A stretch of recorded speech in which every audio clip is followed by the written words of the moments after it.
ሰላም ሰላም ሰላም ሰላም፣ እንዴት ናችሁ? እንኳን ለቅድስተ ቅዱሳን ለድንግል ማርያም ዓመታዊ ክብረ በዓል በሰላም አደረሳችሁ አደረሰን። እንግዲህ የዛሬው በዓል አብዛኞቻችን የምናውቀውና የምንረዳው ነው። ከዚህ ጋር ተያይዞ ደግሞ በኢትዮጵያ የቲክታክ አዋርድ የማርያም ስም መነጋገሪያ ሆኗል። አዶናይ እጅግ ኦርቶዶክሳውያን ባለማተቦች የኮራንበት ታላቅ ዕለት ነው። በዚህ ዕለት የጽዮን ጽላት አብዛኞች ተማርኳል እያሉ ቢያወሩም ነገር ግን የጽዮን ጽላት ማርኮ መጥቷል። ተማርኮም አልቀረም፣ ማርኮ ነው የመጣው። ታዲያ በቲክቶክ አዋርድ ደግሞ ወንድሞቻችን ባለማተቦች ማርከው መጥተዋል። አዶናይ እጅግ አድርገን እናመሰግናለን። የኢትዮጵያ ኦርቶዶክስ ተዋሕዶ ቤተክርስቲያን ምዕመናትና ምዕመናን እምነታቸውን በአደባባይ የመሰክሩበት ዕለተ ሰንበት የቅድስተ ቅዱሳን የድንግል ማርያም ዓመታዊ በዓል መናፍቃን የተቃጠለበት በአደባባይ የተዋረዱበት ዕለት ነው። ስለዚህ አዶናይ ምን አለ ላሰማችሁ። ማርያም ማርያም ማርያም ማርያም ከቀን ሁሉ የተመረጠ ቀን ድንግል ማርያም የምትከበርበት ቀን ነው። ለምን? እሷ ዘመናችን ናት። እመቤታችን ዕድሜያችን ዘመናችን ናት።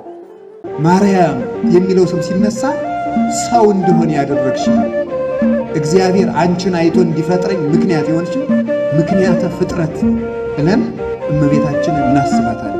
ማርያም ማርያም ማርያም ማርያም ማርያም ማርያም ስሟን ጠራለሁ ሁሌም። ማርያምን ማሰብ ከእሷ የተወለደውን ማሰብ ነው። ቪዲዮዬን ከተመለከታችሁ ማርያምን ሳልል ተናግሬ አላቅም። ሁሌም ምላሴ ላይ ያለች ሳልዋሽ ነው የምናገረው። እቆምላታለሁ። እሷ ነች እዚህ ደረጃ ያደረሰች። ማርያም እላለሁ ሁሌም። ያልፋል ክፉ ቀን በማርያም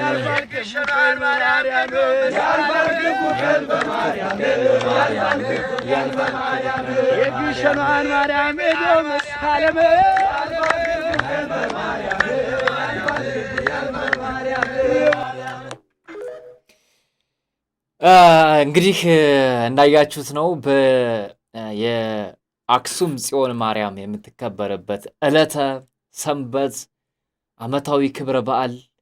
በዛ ላይ ደግሞ በዓለማዊ መንፈስ በዓለማዊ ሁኔታ ደግሞ በቲክታክ አዋርድ ወንድሞቻችን የኮሩበት በአደባባይ ማርያም ማርያም ብለው የመሰከሩበት ዕለት ነው። ትውልድ ሁሉ ብፅዕት ይሉኛል ብላ ራሷ ተናግራለች። እንግዲህ አብዛኞች ምንም እንኳን መናፍቃንና ከሃዲዎች ድንግል ማርያምን ቢክዷትም ቢያንቋሿትም ጻድቃን ሰማዕታት የሚያመሰግኗት ነው የሚሆነውም። አምላኳን የወለደች ፈጣሪዋን የወለደች ማንስ ፈጣሪ ሊወልድ ይችላል? ማንስ እንደ ድንግል ሊሆን ይችላል? ስለዚህ ከሃዲዮን ቢክዷትም እኛ ደግሞ በአደባባይ እናመሰግናታለን ማለት ነው። እጅግ ደስ ብሎኛል። እስኪ እንደው ደስ ያላችሁ ደስታችሁን ኮሜንት ላይ አስቀምጡ።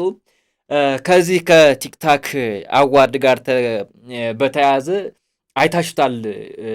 አብዛኞቻችሁ በምቀኝነት አዶናይን ሊመቱ ታስበው ነበረ፣ ሊያስመቱ ታስበው ነበረ፣ ግን አልተሳካም። የድንግል ማርያም ስም ተጠርቶ ማንንስ ማን ይደፍራል? ሁሉም ጦር የያዘው ሳይቀር የሚንበረከክላት ድንግል ማርያም እኮ ናት። ይህን አታውቁም? በአደባባይ እየተመሰከረላት እንደሆነች እንግዲህ አብዛኞቻችን የምናውቀውና የተረዳነው ነገር ነው። አዶናይንን ምን ሊለው ነው የወጣው? ምን አስቦ ነው የወጣው ይሄ ሰውዬ? ላሳያችሁ እስኪ።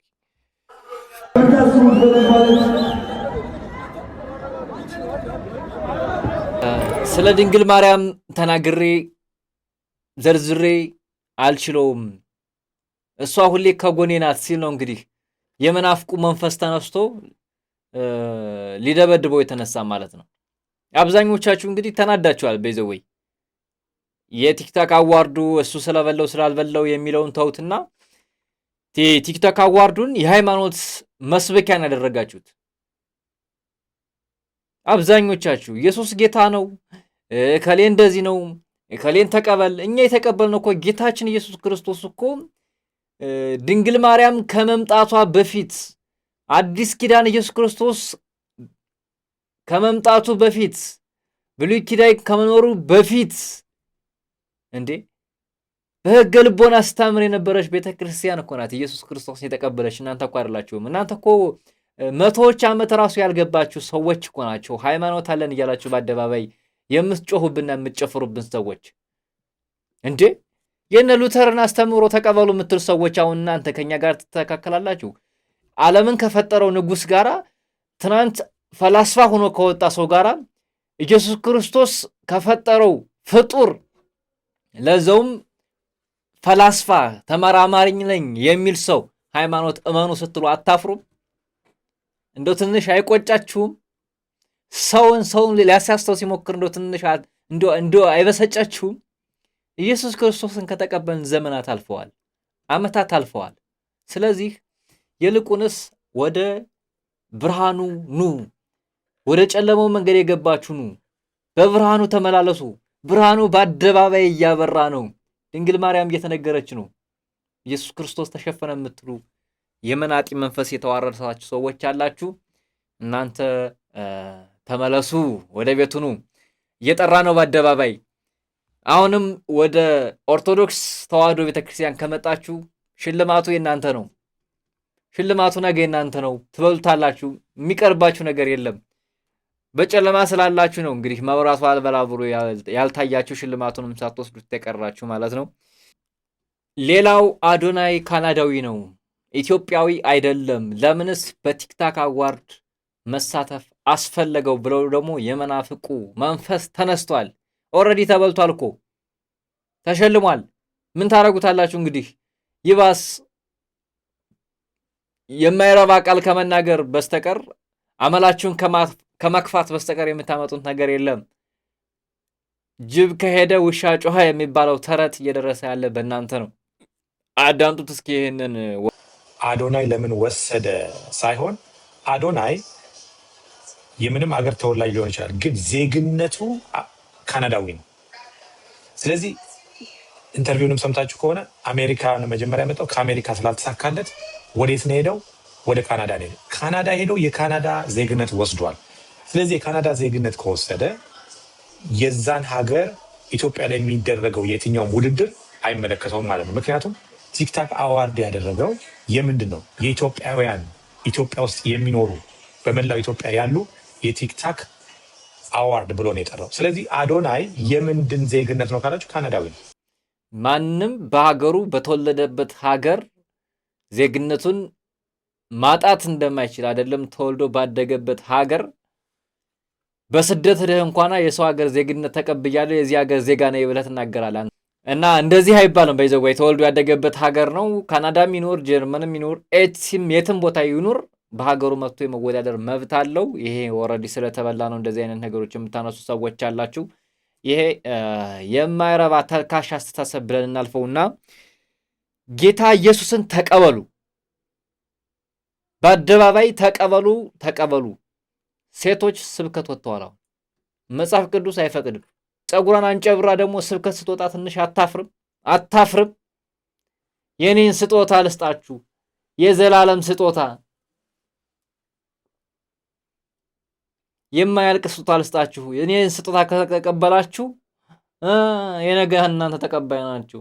አልቀረብሽም። ጌታ ኢየሱስ ክርስቶስን የተቀበልነው እኛ ነን፣ ቆይተናል።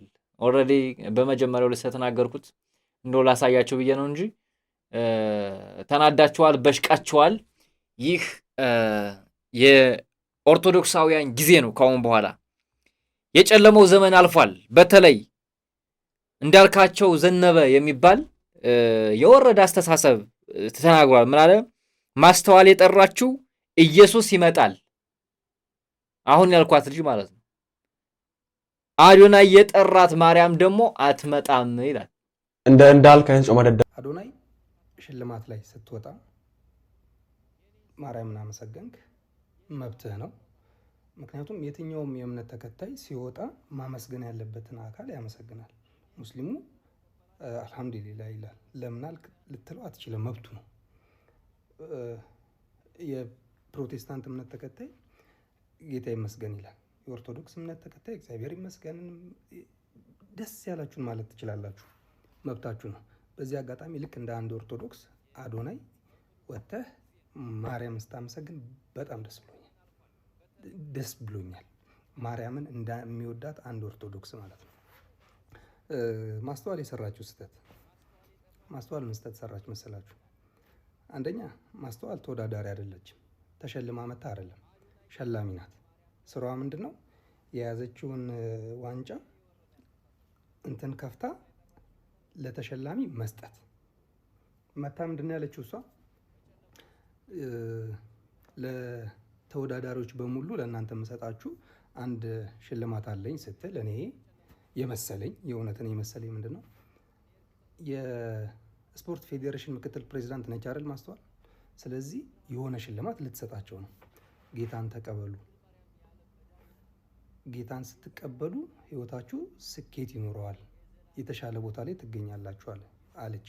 አሁን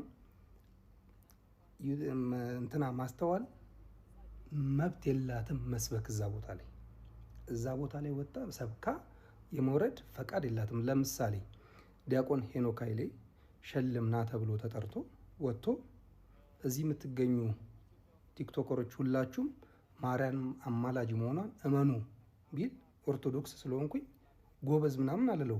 እንዴት እንደዚህ ይላል? ይሄ ቦታ እኮ እንደዚህ የሚልበት አይደለም ብዬ እከራከራለሁ። ሌላ እንደው ምን አለች መሰለች? ጌታን ተቀበሉ፣ ስኬት እንዲኖራችሁ፣ በህይወታችሁ ስኬታማ እንድትሆኑ ጌታን ተቀበሉ አለች። ያንቺን ጌታ ለመቀበል አዶናይ ያንቺን ጌታ አልተቀበለም፣ አለው የራሱ ጌታ። ስኬታማ ሆነ እኮ በቃ 4 አዋርድ መኪና ምናምን። ምን አይነት ስኬት ነው ትፈልጊው ከዚህ በላይ? በቃ ይሄ ልጅ ስኬታማ ሆኗል ያንቺን ጌታ ሳይቀበል። ይሄ የወረደ አስተሳሰብ ነው። እሷ የጠራችሁ ይመጣል፣ እሷ ያልጠራችሁ አይመጣም። አንተ ያልከው ይሁንልህ። በጨለማ ውስጥ ጌታ ኢየሱስ ክርስቶስ ቢመጣ በጨለማ ውስጥ እንደምትገኝ ይህንን ያ ደግሞ እነግርሃለሁ። በመናፍቅ ዓለም ያላችሁ በጨለማ ውስጥ የተዘፈቃችሁ ሰዎች ናችሁ። እኔ እርግጡን ነው የምነግርህ። ና ወደ ተዋህዶ ወደ ብርሃኑ ዓለም ና። ብርሃን የበላባት ቤተክርስቲያን ናት። ድንግል ማርያም የዓለም መድኃኒት ናት። ቤዛውን ወልዳልናለች። እሷ የዘላለም መድኃኒታችን ኢየሱስ ክርስቶስን ወልዳልናለች። እናንተ እንኳን ፓስተርዬ ጸልይልኝ እያላችሁ የምትደውሉ ሰዎች ናችሁ። ስለዚህ የኢትዮጵያ ኦርቶዶክስ ተዋህዶ ቤተክርስቲያን ምዕመናትና ምዕመናን በእውነቱ ኮርተንባቸዋል። የቲክታክ አዋርድ ተሸላሚዎች በአደባባይ ስላደረጋችሁት ተጽዕኖ እጅግ እናመሰግናለን። ሃትሪክ ነው የሰራችሁት፣ ደስ ብሎናል። ኦርቶዶክሳውያን ኮርተናል። ባለማተቦች አዋርዱን እኛንን የበላ ነው። እጅግ ተደስተናል። በሌላ አዲስና ሰበር መረጃዎች ወደ እናንተ እስከምንመጣ ድረስ በያላችሁበት ሁሉ ሰላሙ ይብዛላችሁ። ሀገራችን ኢትዮጵያ ሰላሟ ይብዛላት። ሰላም